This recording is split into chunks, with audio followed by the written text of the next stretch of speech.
Hello everyone, welcome to our channel law and knowledge. मैं से request करती हूँ कि प्लीज़ आप हमारे चैनल को लाइक कीजिए एंड सब्सक्राइब कीजिए। You can also follow us on Instagram and Telegram. The link is given below. Are you preparing for PCSJ? Then join the Unacademy subscription plan with a code LNK10 to get 10% off discount. If you are joining the Unacademy subscription plan, then you can compete with thousands of students and stand out from the crowd. And also you will get a free class every day with top educators with core subject and other subject. और daily basis पर subject wise mock test series भी आपको available होगी। इसी के साथ आपको मिलता है प्लस सब्सक्रिप्शन एक्सेस, इंडिया के बेस्ट एजुकेटर से पढ़ने का मौका, live classes, live test and series और structure courses and PDF notes. इसी के साथ एक टॉप एजुकेटर्स टीम होगी जो आपको गाइड करेगी। तो go and join the Unacademy subscription plan. 1 month का करंट प्राइस है 6875। 3 मंथ का अगर आप देखें तो 17,188। 6 मंथ का 27,500। 12 मंथ का 37,813 रुपए हो जाएंगे। 18 मंथ का अगर आप देखें 46,406 हो जाएंगे। और 24 मंथ का देखें अगर आप 2 साल का तो 55,000 हो जाएगा। तो अगर आपने अनअकैडमी का सब्सक्रिप्शन प्लान नहीं लिया है तो प्लीज़ जल्दी से जाके ले लीजिए। और अगर आपको 10% का बेनिफिट चाहिए तो आप कोड यूज़ करिए LNK10, तो आपको 10% ऑफ मिल जाएगा। And you can join on YouTube and Telegram. Today we will continue with the most important MCQ of Code of Civil Procedure 1908, जिसके हम 2 पार्ट्स पहले डिस्कस कर चुके हैं। आज हम नेक्स्ट पार्ट डिस्कस करेंगे। इसमें हम 30 MCQs डील करेंगे। So now let's begin with 61. An application for review of an order or decree can be made, option A, to the appellate court, B, by an advocate for a party, C, by a session judge, D, to the court that made the order or passed the decree. 61 ये बोल रहा है कि हम अगर review की application देते हैं किसी भी ऑर्डर या फिर डिक्री की तो हम वो कहाँ पे देंगे। Correct answer is D, to the court that made the order और पास द डिक्री। जिस कोर्ट ने वो ऑर्डर या फिर डिक्री पास की। 62. A judgment can be review on the ground of, option A, discovery of new and important evidence not within the knowledge of the party concern, B, mistake और error of fact और law on the fact of the record, C, both A and B, D, none of the above. Correct answer is C, both A and B. इन दोनों ground के ऊपर जो judgement है उसको review किया जा सकता है। पहला कि अगर कोई भी डिस्कवरी हो रही है, कोई भी न्यू या फिर इंपॉर्टेंट एविडेंस जो कि जो पार्टी कंसर्न है उनके नॉलेज में नहीं थे, और अगर कोई भी मिस्टेक या फिर एरर है किसी भी फैक्ट का या फिर लॉ का जो कि हमारे रिकॉर्ड के अंदर है। Move further. 63. Which section of the code of civil procedure 1908 clearly in the nature of power to issue a writ of certiorari, option A, section 11, B, section 105, C, section 115, D, section 122. Correct answer is C, section 115. Move further. 64. Under section 115 of the Code of Civil Procedure, option A, non-exercise of jurisdiction vested in a court, B, irregular exercise of jurisdiction in the court, C, exercise of jurisdiction not vested in a court, D, all of the above. सो ये पूछ रहा है कि जो हमारा under section 115 है उसमें ये इन तीनों में से कौन सी चीज़ आती है। Correct answer is D. अगर कोई भी नॉन एक्सरसाइज हो रहा है जुरिस्डिक्शन का जो कोर्ट के वेस्टेड नहीं था, या फिर कोई भी इरेगुलर एक्सरसाइज हो रहा है जुरिस्डिक्शन का, या फिर ऐसा जुरिस्डिक्शन एक्सरसाइज किया जा रहा है जो कि उस कोर्ट में वेस्ट नहीं था। Move further. 65. Which one of the following section of CPC provide exemption certain women from personal appearance in the court? Option A, section 133, B, section 135, C, section 135A, D, section 132. Correct answer is D, section 132 हमारा exemption provide करता है certain women को from personal appearance in the court. Move further. 66. Which section of Code of Civil Procedure grant exemption to the member of legislature from arrest and detention under civil process? Option A, section 80, B, section 134, C, section 135A, D, section 136. Correct answer is सी। सो जो हमारा section 135A है वो exemption provide करता है जो members है legislature के, उनको किससे, अरेस्ट या डिटेंशन से under civil process. Move further 67, ये पूछ रहा है कि रेस्टिट्यूशन का मीनिंग क्या है। Option A, dispossessing a person in occupation of sued property. B. Re-adjudication of the claim. C. Restoration of suit. D. Restoring to a party on the modification, variation or reversal of decree. Correct answer is D. So restitution का meaning है restoration of to a party, modification, variation or reversal of a decree. Move further 68. Time for instituting a suit can be enlarged by invoking which of the following provision? Option A, Section 151, B, Section 54 of the Limitation Act 1963, C, Section 148, D, none of the above.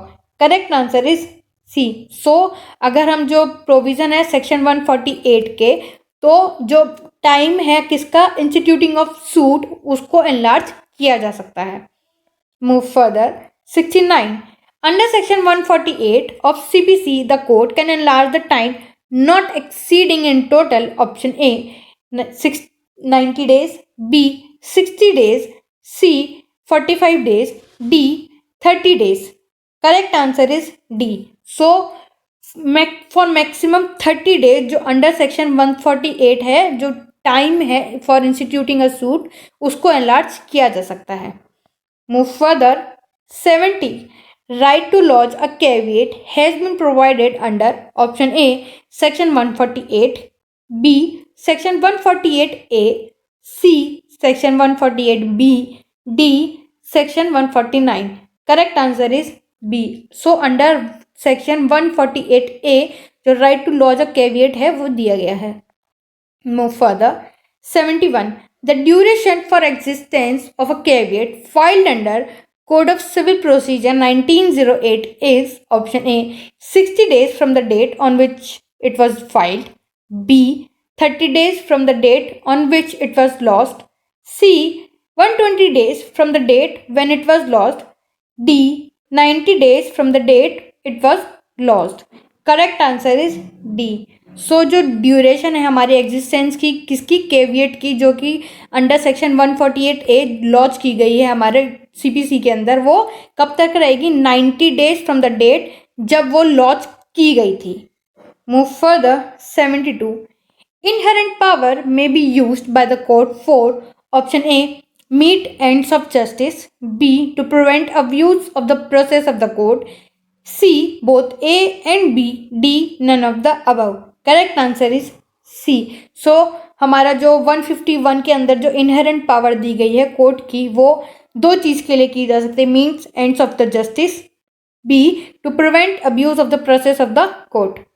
Move further 73. Clerical और arithmetical mistake in judgment, order et cetera can be corrected under option A section 152, B section 153, C section 154, D section 155. Correct answer is A. Under section 152 कोई भी clerical या arithmetical mistake है किसी भी judgment, order, decree, इनको correct किया जा सकता है। Move further 74. Power of a court to correct clerical arithmetical mistake in judgment, decree और order, option A may at any time by the court of its own motion, B may at any time be exercised on an application by the party, C either A or B, D none of the above. Correct answer is C. So 74 ये पूछ रहा था कि जो power है court की किसी भी क्लरिकल या अर्थमेटिकल मिस्टेक को सही करने की किसी भी जजमेंट, डिक्री या ऑर्डर पे, तो वो दोनों पे कर सकता है। पहला या फिर कोर्ट खुद से भी कर सकता है, दूसरा या फिर अगर कोई एप्लीकेशन दी जा रही है किसी भी पार्टी की। Move further 75. Under the provision of CPC the court has no inherent jurisdiction, option A to restore the suit dismissed for non payment of court fee, B to restore an election petition dismissed for default, C to consolidate suit based on different claims, D all of the above. Correct answer is T. So इन तीनों चीज के लिए under CPC जो court है उसके पास inherent jurisdiction नहीं है। Move further. 76. Which provision of the Code of Civil Procedure provides that one person may sue or defend on behalf of all in same interest? Option A, Order 1, Rule 1. B, Order 1, Rule 2. C, Order 1, Rule 8. D, Order 1, Rule 9. Correct answer is C. So हमारा Order 1, Rule 8 वो provide करता है कि कोई भी एक person जो suit defend कर सकता है या फिर सू कर सकता है कि सबके बिहाफ के ऊपर। Move further. 77. A suit filed in representative capacity can be withdrawn, compromised, and abandoned, etc. by the plaintiff. Option A, without notice to all the person interested. B, after notice to the person interested. C, both A and B. D, neither A or B. Either A or B. Correct answer is B. So अगर जो suit है और representative capacity में है तो जो plaintiff है उस सूट को अगर वो विड्रॉ कर रहा है, कॉम्प्रोमाइज कर रहा है या फिर अबेंड कर रहा है तो वो कब कर सकता है? करेक्ट आंसर है हमारा बी, जब सारे पर्सन हैं इंटरेस्टेड उनको नोटिस चला जाए। Move further. 78.